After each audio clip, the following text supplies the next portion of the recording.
Hello everyone. तो इस video में हम वही प्रीवियस ईयर क्वेश्चन को डिस्कस करने वाले हैं। इसके पहले हमने 160 कर लिए हैं क्वेश्चन जो आपके प्रीवियस ईयर में पूछे गए हैं। मेनली चाहे आपके टीजीटी, पीजीटी, हरियाणा टीजीटी, ये सारे एग्ज़ाम्स में पूछे गए हैं और ये वही सीरीज चल रही है आपके पूरे ग्रामर की।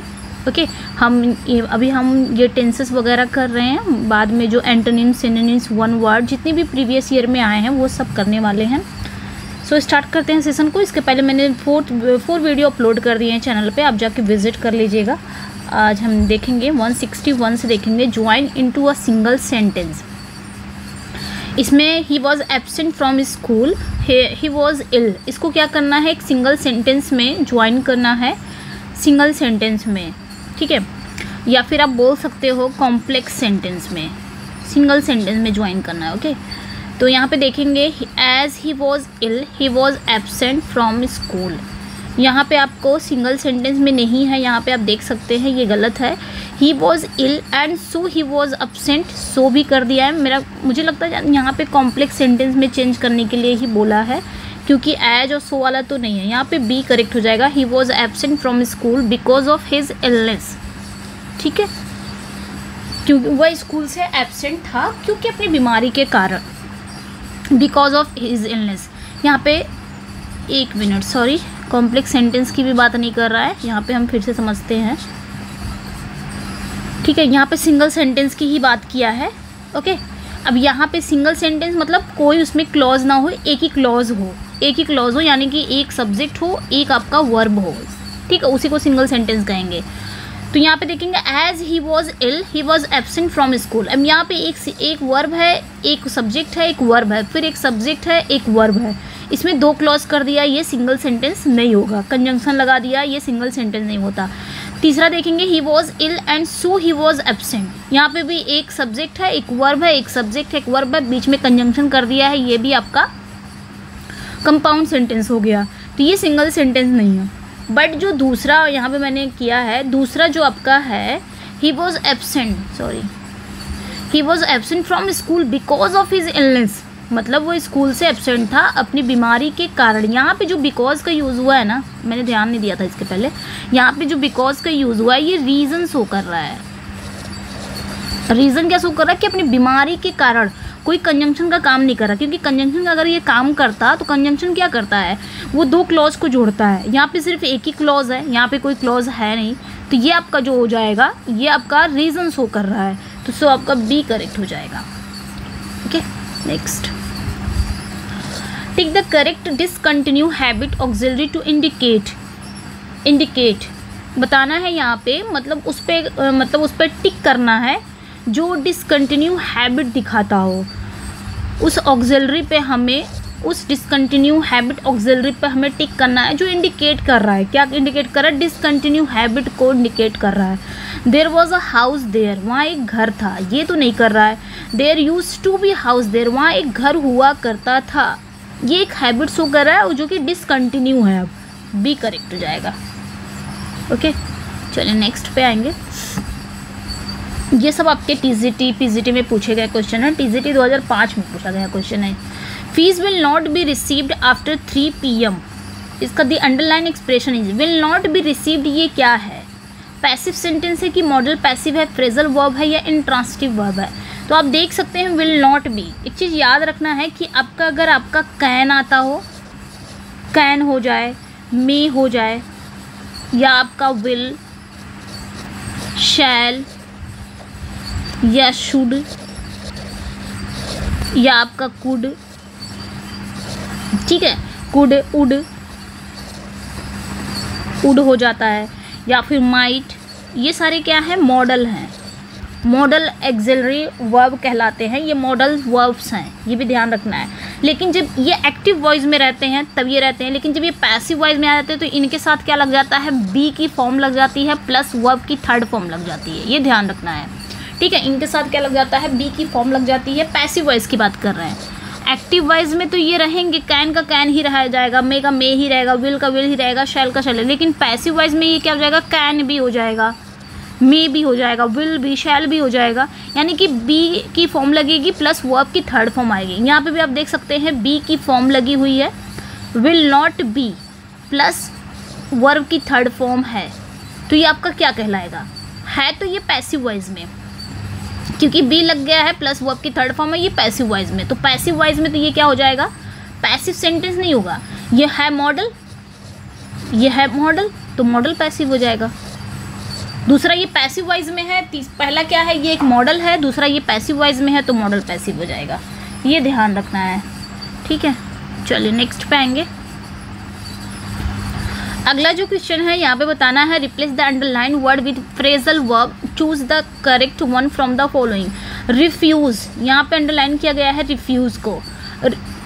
रिफ्यूज़ को चेंज कर बताना है फ्रेजल वर्ब में। रिफ्यूज़ मतलब क्या होता है? मना करना, रिफ्यूज़ कर देना, मना कर देना। तो इसमें बताना है, यहाँ पे चारों ही दिया है आपका, फ्रेजल वर्ब दिया है, तो फ्रेजल वर्ब बताना है कि कौन सा फ्रेजल वर्ब है जो मना करना है, इसको चेंज करना है हमें। तो यहाँ पे राइट आंसर ए हो जाएगा, टर्न डाउन हो जाएगा, ठीक है। टर्न डाउन मतलब क्या होता है? Turn down means to refuse, okay, ये अपने ध्यान रखना है। नेक्स्ट वन पे आएंगे। What will be the suitable prefix for the word descent? descent का suitable prefix क्या होगा? prefix मतलब जो वर्ड के पहले जुड़ता हो उसे prefix बोलेंगे, जिसको हम हिंदी में उपसर्ग बोलते हैं, और वर्ड के बाद में जो जोड़ते हैं उसे हम सफिक्स बोलते हैं, सफिक्स, जिसे हम प्रत्यय बोलते हैं हिंदी में। तो यहाँ पे हमें उपसर्ग जोड़ना है, यानी कि प्रीफिक्स जोड़ना है। किसमें? डिसेंट में। तो अनडिसेंट तो नहीं होगा, नॉन भी नहीं होगा, नॉट नहीं होगा, इनडिसेंट होगा। D is correct. नेक्स्ट अगला जो है, strange, friend, past, present and to be loved, deeplier, understood, Tennyson की ये लाइन है। What special features of construction do you find in the lines above? मतलब कौन सा स्पेशल फीचर है कंस्ट्रक्शन का, कौन सा वो स्पेशल फीचर है जो हम फाइंड कर सकते हैं लाइनों में? Strange, friend, past, present and to be loved, deeplier, understood. तो यहाँ पे क्या है? पार्ट्स ऑफ स्पीच को ओमिशन किया गया है, omission of a parts of speech. इसमें पार्ट्स ऑफ स्पीच का कहीं पे यूज़ नहीं किया गया है, पार्ट्स ऑफ स्पीच में कहीं भी यूज़ नहीं किया गया है, मतलब पार्ट्स ऑफ स्पीच को ओमिट कर दिया गया है। Special features of construction found in these lines are omission of a parts of speech which mean something forgotten या फिर एक्सक्लूडेड, जिसका मतलब क्या होता है कि कोई चीज़ भुला दी गई होगी या फिर निकाल दी गई होगी यहाँ से। तो यहाँ पे पार्ट्स ऑफ स्पीच को ओमिट कर दिया गया है, इसमें कहीं पे भी यूज़ नहीं किया गया है parts of speech. Next one पे आएंगे। विच of the following sentences has a transitive verb?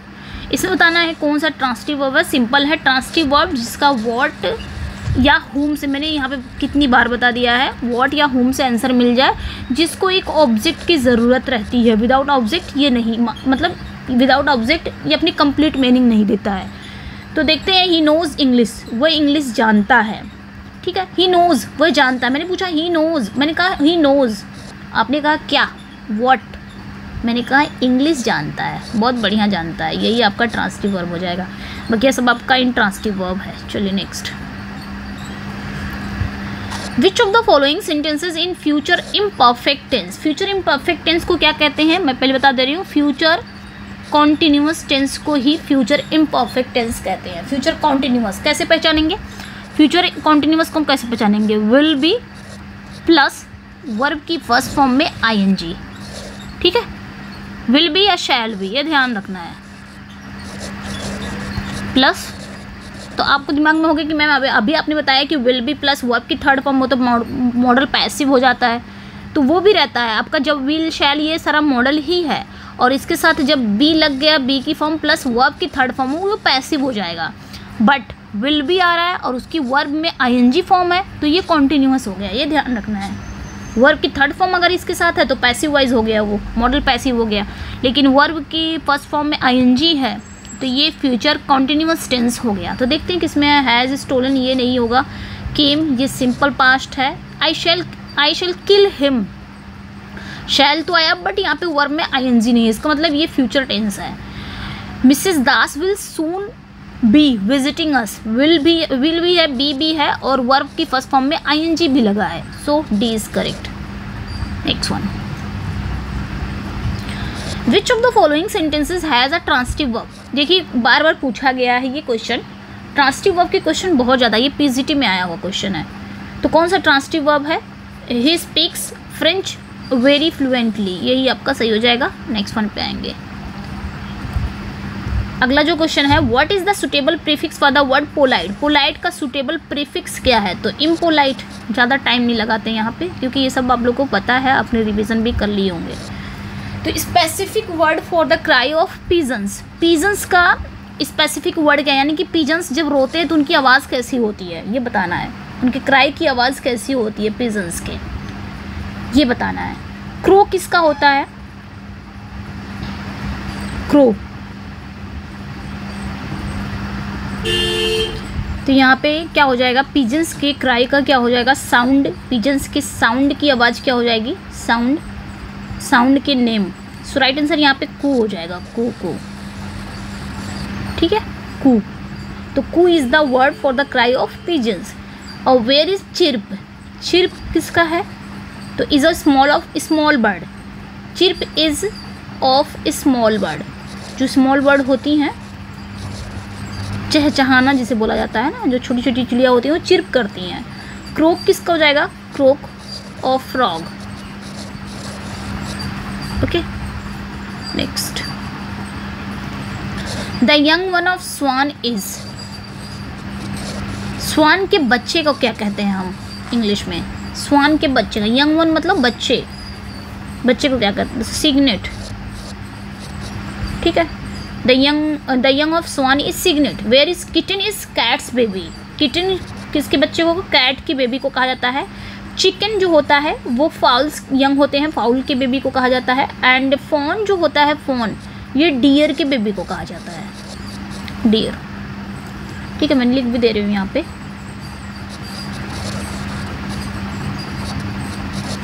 Okay, next. The feminine form of colt. Colt का फेमिनाइन क्या होगा?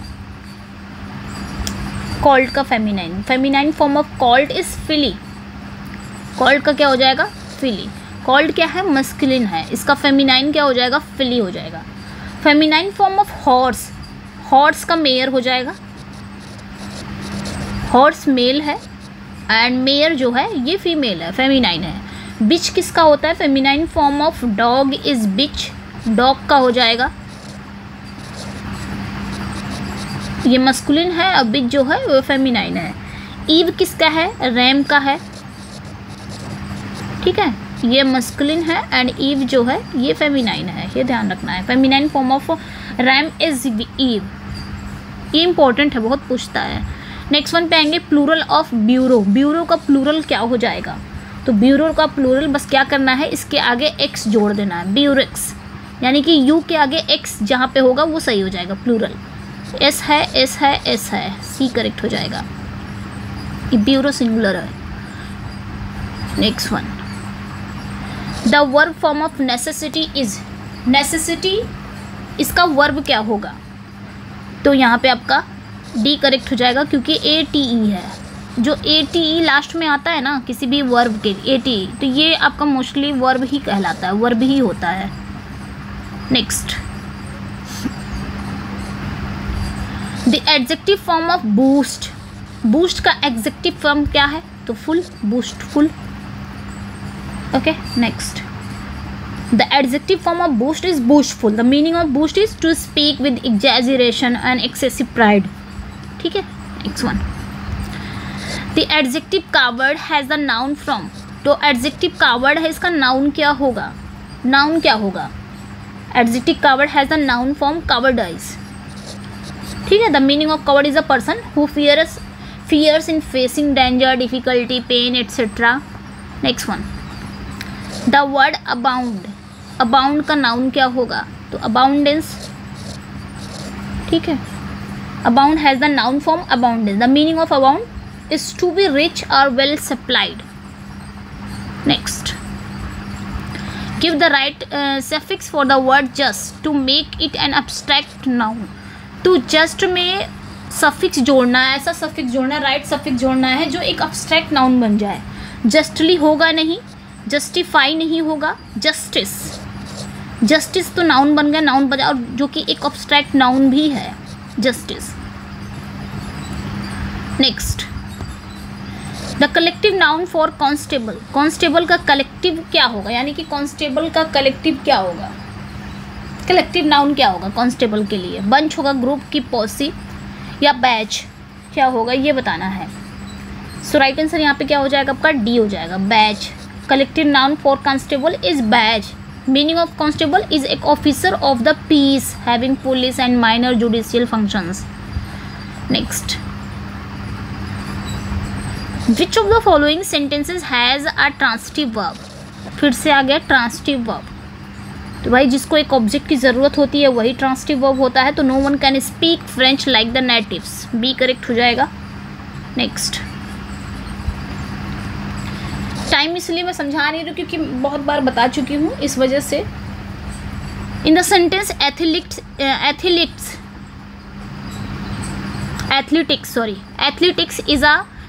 Athletics is his favourite sport. यहाँ पे एथलेटिक्स क्या है? नाउन है, एडजेक्टिव है, एडवर्ब है या प्रोनाउन है?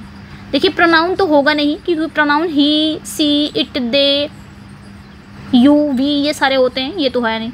एडवर्ब होगा नहीं, क्योंकि एडवर्ब तो वर्ब को मॉडिफाई करते हैं। यहाँ पे एथलेटिक्स जो है ये कहीं मॉडिफाई नहीं कर रहा है। एडजेक्टिव भी नहीं होंगे, क्योंकि इसके बाद आपका एक वर्ब आया हुआ है, तो वर्ब से पहले जो आता है वो सब्जेक्ट होता है, और सब्जेक्ट क्या बनता है? कोई नाउन या प्रोनाउन ही बनता है। प्रोनाउन है नहीं तो ये नाउन है। Next, in the sentence all the officers should respect one another. One another क्या है? वन अनदर क्या है? ये नाउन है कि एडजेक्टिव है, एडवर्ब है या प्रोनाउन है? क्या है वन अनदर? सारे ऑफिसर्स क्या करते हैं? एक दूसरे की, सारे ऑफिसर्स को एक दूसरे की रिस्पेक्ट करनी चाहिए एक दूसरे से। वन अनदर क्या है? नाउन है नहीं, ये एडजेक्टिव भी नहीं है, एडवर्ब भी नहीं है, प्रोनाउन है। कौन सा प्रोनाउन है ये? तो ये याद रखना है, one another is representing some persons. कुछ पर्सन्स की बात कर रहा है ना, so it is pronoun. Person की बात कर रहा है, क्योंकि यहाँ पे देख सकते हैं ऑल द ऑफिसर्स, सारे ऑफिसर्स को क्या करना चाहिए? एक दूसरे की, एक दूसरा यहाँ पे क्या है? पर्सन की बात कर रहा है, ठीक है, पर्सन्स की बात कर रहा है, सो इट इज़ प्रोनाउन। और प्रोनाउन में कौन सा प्रोनाउन है? ये वन अनदर कौन सा प्रोनाउन है? रेसिप्रोकल प्रोनाउन है, ये ध्यान रखना है, रेसिप्रोकल प्रोनाउन, ठीक है। Next, in the sentence he demanded a thorough inquiry. He demanded a thorough inquiry. Thorough क्या है यहाँ पे? थॉरो मतलब पूरी तरह से, गहन, एकदम अच्छे से। थॉरो यहाँ पे क्या है? तो यहाँ पे देख सकते हैं इंक्वायरी नाउन है, ए क्या है? आर्टिकल है, तो बीच में क्या आपका आएगा? एडजेक्टिव, बी करेक्ट हो जाएगा, ठीक है। एडजेक्टिव क्या करता है? ये मॉडिफाई करता है नाउन या प्रोनाउन को। सो यहाँ पे थॉरो जो है ये डिस्क्राइबिंग कर रहा है नाउन को, यानी कि थॉरो किसको यहाँ पे कर रहा है? नाउन को डिस्क्राइब कर रहा है, और ये एडजेक्टिव हो जाएगा। Next, in the sentence I want to hear the story in details. Detail क्या है यहाँ पे? डिटेल की पार्ट्स ऑफ स्पीच बताना है। डिटेल क्या है? In detail, detail. देखिए डिटेल्स के पहले क्या आया है? इन आया है। इन क्या है? प्रेपो है मतलब प्रेपोजिशन है। प्रेपोजिशन के पहले, मतलब प्रेपोजिशन किसके पहले आता है? नाउन के, है ना, नाउन के पहले आता है प्रेपोजिशन, तो यहाँ पे आपका नाउन हो जाएगा detail. Next, in the sentence I doubt whether she will meet him. Whether क्या है? वेदर की पार्ट्स ऑफ स्पीच बताना है। आई डाउट, अब देख सकते हैं आई क्या है? सब्जेक्ट है, उसके बाद डाउट क्या है? वर्ब है। एक सब्जेक्ट वर्ब इधर आया, इधर भी सी क्या है? सब्जेक्ट है, फिर विल मीट ये क्या है? वर्ब है। तो एक सब्जेक्ट वर्ब ये आया, ये एक क्लॉज हो गई, ये एक क्लॉज हो गया, दो क्लॉज को जोड़ रहा है ये वेदर, तो ये क्या काम कर रहा है? कंजंक्शन का काम कर रहा है, कंजंक्शन, ठीक है। Next, the sentence many Indians have settled abroad in recent years is a. Many Indians, बहुत से भारतीय जो हैं वो कुछ ही सालों में अब्रॉड सेटल्स हो गए हैं। और यहाँ पे आप देख सकते हैं, ये ध्यान रखना है, हैज़ हो जाए या फिर आपका हैव आ जाए प्लस वर्ब की थर्ड फॉर्म, तो ये कौन सा टेंस कहलाएगा? Present perfect tense, A correct हो जाएगा। यहाँ पे देख सकते हैं है प्लस वर्ब की थर्ड फॉर्म है, तो present perfect tense. Next, the sentence however they had already been married outside in the village is, ये कौन सा सेंटेंस है? यहाँ पे देखिए, अब ये ध्यान रखना है कि हैड प्लस वर्ब की थर्ड फॉर्म, ये आपका पास्ट परफेक्ट हो जाएगा। बट अगर ये एक्टिव वॉइस में है, लेकिन यही सेंटेंस अगर आपका पैसिव वॉइस में है तो हैड बीन प्लस वर्ब की थर्ड फॉर्म होती है, जो कि पैसिव वॉइस में होता है, लेकिन तब भी रहता है ये past perfect. Past perfect tense का यही होता है, एक्टिव वॉइस में हैड प्लस वर्ब की थर्ड फॉर्म, पैसिव वॉइस में हैड बीन प्लस वर्ब की थर्ड फॉर्म। तो यहाँ पे देखिए हैड आया है, बीन भी आया है, प्लस वर्ब की थर्ड फॉर्म आया है, पास्ट परफेक्ट है जो कि पैसिव वॉइस में है, तो ये भी आपका पास्ट परफेक्ट टेंस हो जाएगा। Next, the sentence I am going to be a teacher when I grow up is a, मैं एक टीचर बनने जा रहा हूँ जब मैं बड़ा हो जाऊँगा। प्रेजेंट में बात कर रहा है लेकिन फ्यूचर की बात कर रहा है ना, गोइंग टू बी। तो यहाँ पे एक चीज़ इंडिकेट कर रहा है, जब भी हम यूज़ करते हैं गोइंग टू बी, जब भी हम यूज़ करते हैं गोइंग टू बी, तो इसका मतलब होता है जब हम कोई चीज़ डिसाइडेड कर रहे हैं, मतलब we have decided to do something before talking about it. तो यहाँ पे गोइंग टू बी, कोई चीज़ बनने जा रहे हो, कोई चीज़ करने जा रहे हो, अभी जा रहे हो, अभी कर नहीं रहे हो, कौन सा सेंटेंस है? फ्यूचर टेंस में जाएगा ये, ठीक है। मैं टीचर बनने जा रहा हूँ जब मैं बड़ा हो जाऊँगा, जब मैं टीचर बनूंगा, भाई फ्यूचर की बात कर रहा है, जब बड़ा हो जाएगा तभी। प्रेजेंट में भले ही बोल रहा है, लेकिन है तो फ्यूचर टेंस की बात कर रहा है, अभी टीचर बना नहीं है वो। The sentence in 2004 a disease destroyed the crops in one village is a, 2004 में एक बीमारी आई थी जिसने क्या किया था? डिस्ट्रॉय कर दिया था सारी फसलों को, एक विलेज में सारी फसलों को, सारी क्रॉप्स को डिस्ट्रॉय कर दिया था। डिस्ट्रॉयड वर्ब की सेकंड फॉर्म है, टाइम दिया हुआ है, और वर्ब की सेकंड फॉर्म है, टाइम दिया हुआ है, तो कौन सा टेंस हो जाएगा? Simple past. यहाँ पे आपका सिंपल पास्ट टेंस हो जाएगा। Okay, so B is correct, the tense in the given sentence in simple past tense. ओके, चलिए फिर इतना ही था, 30 क्वेश्चन ही इसमें रखते हैं ताकि थोड़ा थोड़ा करके हम, वीडियो लेंदी ना हो। तो इसका PDF चाहिए, अभी मेरा जो व्हाट्सअप का आपका है वो थोड़ा मोबाइल मेरी ख़राब हो गई है, सो मैं इस वजह से वो कमेंट नहीं देख पा रही हूँ आप लोग के व्हाट्सअप का। जो लोग भी मेरे व्हाट्सअप ग्रुप में जुड़े हुए हैं वो देख रहे हैं, अगर वो देखेंगे वीडियो तो जल्दी ही कमेंट करूँगी, क्योंकि मोबाइल ख़राब हो गए हैं, इस वजह से वो सारी क्लासेस भी नहीं हो पा रही थी, आपकी लाइव क्लास भी नहीं हो पा रही है इसी रीज़न से। ओके, तो PDF चाहिए तो मेरे व्हाट्सअप एंड टेलीग्राम पे जुड़ जाइएगा, लिंक दिया गया है डिस्क्रिप्शन में है लिंक, वहाँ से जाके जुड़ जाइएगा। और जो फर्स्ट टाइम मेरे चैनल को वॉच कर रहे हैं, चैनल को सब्सक्राइब कर लीजिए, वीडियो को लाइक एंड शेयर ज़रूर कर दीजिएगा। ओके, चलिए फिर मिलते हैं नेक्स्ट वीडियो में। Thank you for watching, bye bye.